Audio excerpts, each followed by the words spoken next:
अस्सलामुअलैकुम जी, मैं हूं आपकी होस्ट आमिना आज़मत। आप देख रहे हैं स्टे विद आमिना और आज मेरे साथ मौजूद हैं रेशम। रेशम का ताल्लुक़ एक ऐसी दुनिया से बन चुका है जिस दुनिया को सोच के नॉर्मली जो फैमिलीज़ हैं, जो फीमेल्स हैं, वो डर जाती हैं और वो कहती हैं कि खुदा इस दुनिया में किसी को भी ना लेके जाए। लेकिन बाज़ मजबूरी के हालात ऐसे होते हैं कि इस दुनिया में जाना पड़ता है और उस दुनिया में जा के भी आप ख़ुद को गुनाहों से बचा के और अल्लाह ताला के बहुत करीब रह के अगर आप ख़ुद को प्रूव कर सकते हैं तो ये बहुत ही बड़ी बात होगी। और रेशम में यही चीज़ मुझे नज़र आई, यही बात नज़र आई कि ये स्टेज में काम भी कर रही हैं, ये डांसर हैं, ये एक्ट्रेस हैं वहाँ की, लेकिन इनका हुलिया देखिए और इनसे बात करके आपको अंदाज़ा हो जाएगा कि ये कितनी नफीस इंसान है। अस्सलाम वालेकुम। जी वालेकुम सलाम। जी कैसे हैं? अल्हम्दुलिल्लाह, आप कैसी हैं? अल्हम्दुलिल्लाह, शुक्र अल्हम्दुलिल्लाह। अच्छा रेशम, एक नॉर्मल सी लड़की से स्टेज तक कैसी आई? कैसे ख्याल आया कि मुझे इस रास्ते पे चलना चाहिए? ये इस फील्ड को तो मैं जानती भी नहीं थी कि ये फील्ड क्या है। कुछ ज़िंदगी के ऐसे मुश्किलात थी, कुछ ज़िंदगी के ऐसे फ़ैसले जो हमारे बड़ों ने लिए, कुछ हमने खुद लिए, जो फ़ैसलों से वो कुछ बहुत कुछ ही इनकी लाइफ में ऊंच नीच होने के बावजूद जब इंसान को ना कुछ भी नज़र नहीं ना आता तो बस ये समझ लीजिए किसी कोई दोस्त बनी। जब आप मुश्किल में होते हो तो आप किसी न किसी पे भरोसा करते हो। तो ऐसे मैंने भी इस अजनबी शहर में आई, मैं अपने बच्चों को लेके, जब मेरे ससुराल वालों ने मुझे घर से निकाला। इस टाइम मेरे 5 बच्चे हैं माशाल्लाह। अच्छा। तो उस टाइम मेरे पास 2 बेटे थे। मेरे ससुराल वालों ने घर से जब मुझे निकाला तो घर में रह के भी मुझे लोग नहीं कबूल कर रहे थे, क्योंकि मेरे वालिदैन या हमारे रिश्ते कुछ ऐसे कमज़ोर हो जाते हैं। हम लोग अपने रिश्तों पे से ज़्यादा दूसरों पे भरोसा जब करते हैं ना तो हम लोग मार खाते हैं फिर। तो मेरे पास 2 बच्चे थे। जब मैं इस अजनबी शहर में आई थी लाहौर में, तो मेरे पास ना कोई घर था, ना मेरे पास कोई रिहाइश थी, ना कोई जानने वाला था। बहुत मुश्किलों का सामना किया। तो बस ऐसे ही एक दोस्त बन गई, सहेली बन गई। काम का पता करने के लिए किसी ऑफ़िस में गई, वहाँ पे लड़की। तो बच्चों को देख के काम भी कोई नहीं दे रहा था, साजर छोटे थे। घरों में भी काम का पता किया, ऑफिसों में भी काम का पता किया। वो कहते थे बच्चे ना लेकर आएँ आप, बच्चे बहुत छोटे थे। तो मेरे पास तो कोई वसीला है ही नहीं था ऐसा कि मैं बच्चे छोड़ती। एक दोस्त बन के एक लड़की ने मुझे मशवरा दिया कि आप जब तक आपके बच्चे थोड़े समझदार नहीं हो जाते आप इस फील्ड में आ जाओ, कि आप आराम से 1 घंटा काम करके अपने बच्चों को पाल सकते हो। तो मुझे कुछ नज़र नहीं आ रहा था, तो मैं इस फील्ड में आ गई। इस फील्ड में आने के बाद मेरे हालात बेहतर होते चले गए, लेकिन मुश्किलों का भी बहुत सामना किया हमने। लेकिन वो फील्ड करते करते करते करते यहाँ तक आ गए कि बस ना कि ये इस फील्ड में जैसे कि वो ये दलदल है, इंसान इसमें आके ना फंस जाता है। अच्छा रेशम, ये दलदल लफ्ज़ जो आपने बोला है बड़ा मज़े का है और ये वाकई दुनिया ऐसी है कि ये आपको खींच लेती है अपनी तरफ। इसकी रोशनियाँ जो हैं उसको देख के, ये जो पैसे मिल रहे होते हैं एक्स्ट्रा, लड़कियाँ जो हैं वो गंदी ऑफ़र्स भी कबूल करती हैं। आपको भी हुई होंगी, क्या आपने कभी ऐसी कोई ऑफ़र एक्सेप्ट की? नहीं, मुझे बहुत हुई हैं, यहाँ तक कि बहुत ज़्यादा हुई हैं। कभी कभी तो इंसान, मर्द हैं हमारी फील्ड में, वो इस हद तक आ जाते हैं कि औरत को भरोसा इस हद तक दिला देते हैं। औरत है ना, प्यार से ही हर चीज़ को, प्यार से बढ़ के उसके लिए कुछ नहीं होता, तो भरोसा कर लेती है। लेकिन मैंने एक ही शख्स पे भरोसा किया था इस फील्ड में, जिससे मैंने फिर निकाह किया था, जिसमें से मेरी अब 3 बच्ची हैं, बेटी हैं मेरी 3। मैंने उसी के साथ शादी भी की थी, निकाह भी हो गया हमारा। हमने 12 साल हमने एक साथ गुजारे हैं। अब 12 साल के बाद आके ये हुआ कि वो ज़िंदगी का फिर वहीं पे उसी एक जगह पे आ गई हूँ मैं। वो ज़िंदगी ख़त्म हो गई, फिर दोबारा मैं स्टेज में आई हूँ। कभी कभी लड़की भरोसा कर भी लेती है, जो यानी कि मैंने तो किया था, मैंने इस वजह से किया था कि मैं फ़ील्ड छोड़ना चाह रही थी, मैंने निकाह किया। लड़कियां भरोसा जो फील्ड की होती हैं वो भरोसा नहीं करती। उनको पता होता है कि हमने इनको इतने दिन तक खाना है जब तक इनके पास पैसे हैं। अच्छा। वो पैसा जब तक मर्द के पास होता है लड़की उसको खाती है। जब तक लड़की के पास खूबसूरती जवानी होती है मर्द उसको इस्तेमाल करता है। उसके बाद फिर मर्द आगे निकल पड़ता है अपने शिकार के लिए, लड़की अपने शिकार के लिए। अच्छा, तो आपने स्टेज छोड़ दिया था दूसरी शादी के बाद? हाँ, मैंने स्टेज छोड़ दिया था। मैं घर पे मैंने पार्लर बनाया, स्टिचिंग का काम सीखा, घर पे मैं करती थी। अच्छा, तो ये जो सेपरेशन दूसरी मर्तबा हुई, ये बहुत तकलीफ़ दे सवाल है, ये क्यों हुई? ये हम दोनों मियाँ बीवी में कोई भी ऐसी बात नहीं थी, हम बहुत अच्छी लाइफ गुजारे थे। मेरे ससुराल वालों की वजह से थोड़ी सी बस उनमें अनबन, वो कबूल नहीं करते थे कि मैं फ़ील्ड की थी, फ़ील्ड में से मैं उसको मिली थी।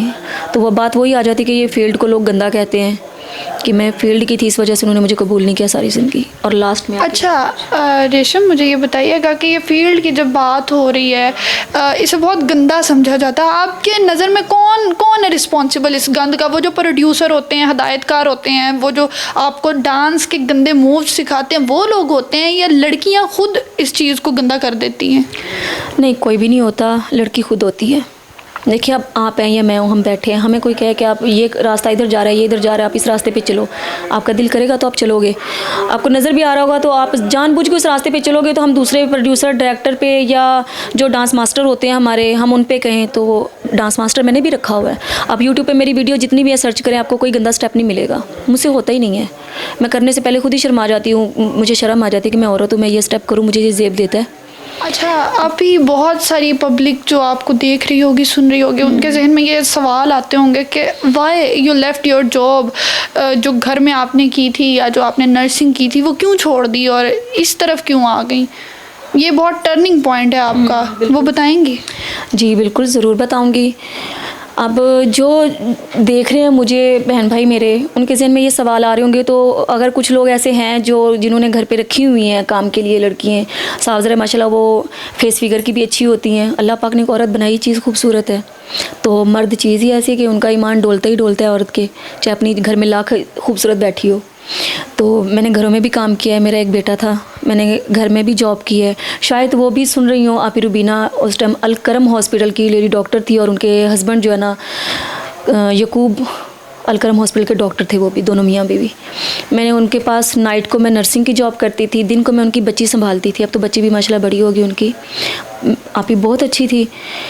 उनके मियाँ अब वो जॉब पे होती थी दिन को, मैं रात को होती थी जॉब पे, उनके हस्बैंड घर पे होते थे दिन को।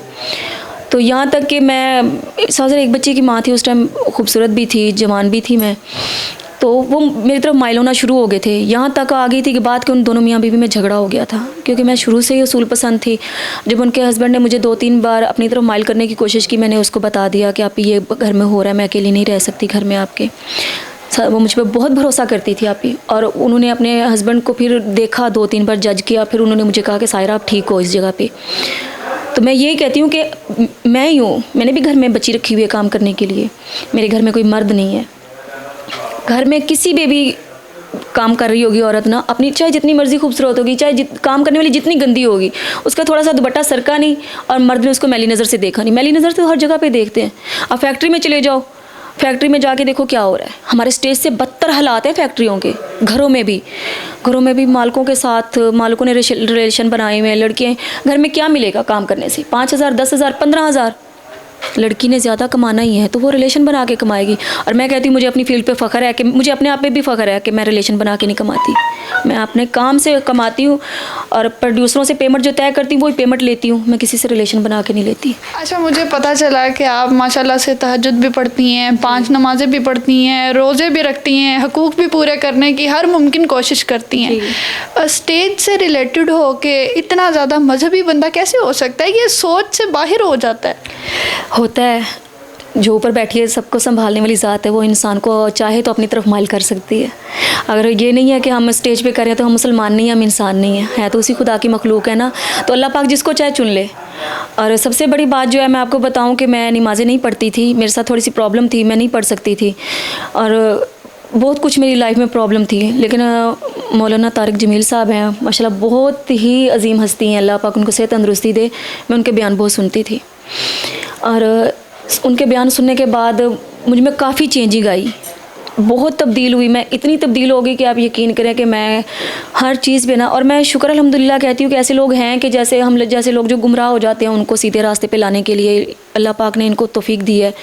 मैं उनके बयान सुन के बहुत ज़्यादा मेरी लाइफ में चेंजिंग आई। मैं तहज्जुद भी पढ़ती हूँ, मैं 5 वक्त की नमाज़ भी पढ़ती हूँ और मैं इतनी चेंज हो गई हूँ कि मैं गुस्सा बहुत करती थी, गाली गलौज बहुत करती थी, क्योंकि फील्ड की थी ना, मैं वो कोशिश करती थी उन जैसी बनूँ मैं।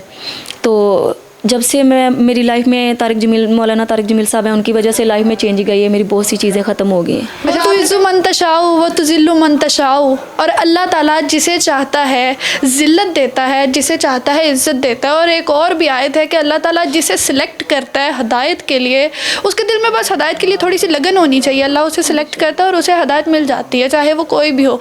रेशम आपी से बात करके इस चीज़ पर और भी ज़्यादा बिलीव हो गया कि वाकई ऐसा होता है, जिस दिल को अल्लाह ताला चुन ले अपनी मोहब्बत के लिए, अपने रास्ते के लिए, तो वो उसी रास्ते पे गामजन हो जाता है। बहुत अच्छा लगा जी, थैंक यू, आपने हमें टाइम दिया। और कैसा लगा आपको रेशम आपी से मिलना, ज़रूर बताइएगा। अल्लाह हाफ़िज़।